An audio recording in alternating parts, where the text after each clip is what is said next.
दोस्तों, मुझे पता है आप सब लॉकडाउन में बोर हो रहे हैं, तो मैं आपकी बोरियत दूर करने के लिए लाया हूँ hello app, India's leading social media platform. Hello app पे आपको मिलेंगे trending news, funny, educational, cooking, dance और भी बहुत सारे वीडियोस। इसके अलावा latest updates of your favourite celebrities. तो देर किस बात की है, अभी डाउनलोड करो हेलो ऐप और करें अपनी बोरियत का खत्म।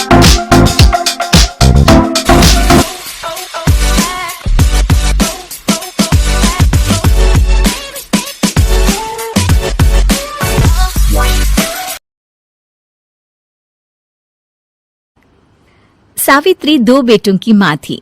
उसे इस बात पर बड़ा घमंड था। वो मानती थी कि बेटे घर की शान होते हैं। ये ले सावित्री, मिठाई खा, मेरे यहाँ पोती पैदा हुई है। ये सुनते ही सावित्री मुंह बना के कहती है, अरे तू तो लुट गई, बर्बाद हो गई, तेरे यहाँ लड़की पैदा हो गई। अरे तू ऐसा क्यों कह रही है, मैं तो बहुत खुश हूँ। अरे जब तेरी पोती के पीछे तुझे खर्चे पर खर्चे करने पड़ेंगे ना, तब ये तेरी सारी खुशी गम में बदल जाएगी। पहले लड़की की पढ़ाई लिखाई का खर्चा, फिर उसकी शादी का खर्चा।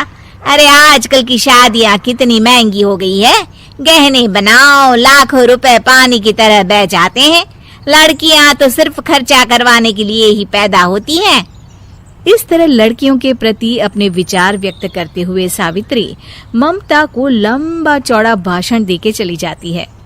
अब तो आप लोग इस कहानी में सावित्री देवी का पात्र अच्छी तरह समझ ही गए होंगे। कुछ समय बाद सावित्री की बड़ी बहू भी एक लड़की को जन्म देती है। फिर क्या था, सावित्री पूरा आसमान सर पर उठा लेती है। हे भगवान, ये तू मुझसे किस जन्म का बदला ले रहा है? अरे मैं तो मंदिर में रोज आकर तुझसे कहती तो थी कि मुझे एक पोता चाहिए, और तूने मुझे पोती दे दी। इतनी मिठाइयाँ और प्रसाद चढ़ाने का क्या फायदा हुआ? तभी सावित्री की बहू निशा कहती है, क्या माँ जी, आप भी इतनी सी बात पर नाराज हो गई हैं? देखिए तो आपकी पोती कितनी सुंदर है, बिल्कुल आप पर गई है। अरे चुप कर, तुझे 9 महीने इतने महंगे महंगे काजू बादाम फल फ्रूट खिलाने का फायदा क्या हुआ? मेरे तो सारे पैसे बर्बाद हो गए।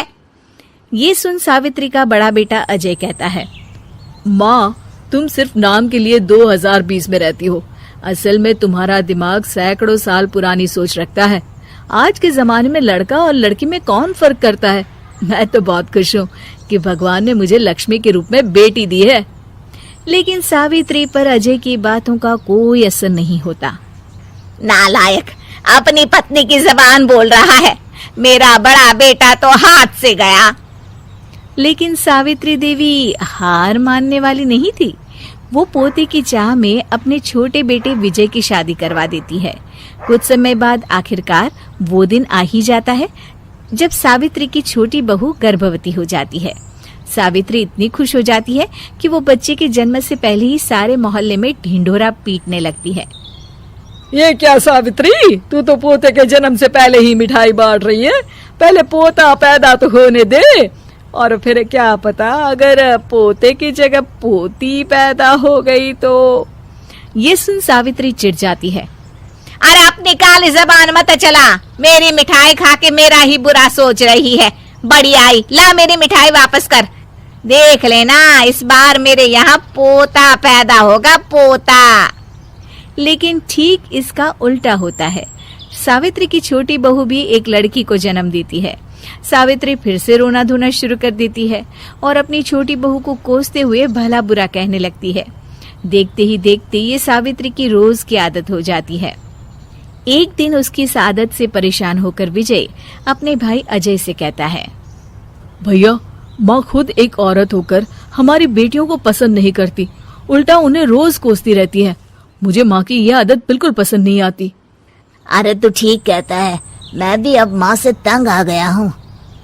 अच्छा, तो अब तुम दोनों इस तरह पीठ पीछे मेरी बुराई भी करने लग गए हो? नहीं माँ, हम चाहते हैं कि घर में शांति बनी रहे। हमें हमारी बेटियाँ बहुत प्यारी है। मैं नहीं चाहता कि वह तुम्हारे ताने सुन सुन कर बड़ी हो, और इसीलिए हम दोनों ये घर छोड़कर चले जाएंगे।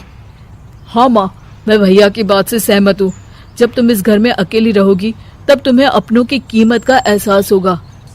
अपने दोनों बेटों के मुंह से अपनी माँ के लिए इतने कठोर शब्द सुन सावित्री भावुक और रुआंसी होकर कहती है, क्या सच में तुम दोनों मुझे इस घर में अकेली छोड़कर चले जाओगे? हाँ माँ।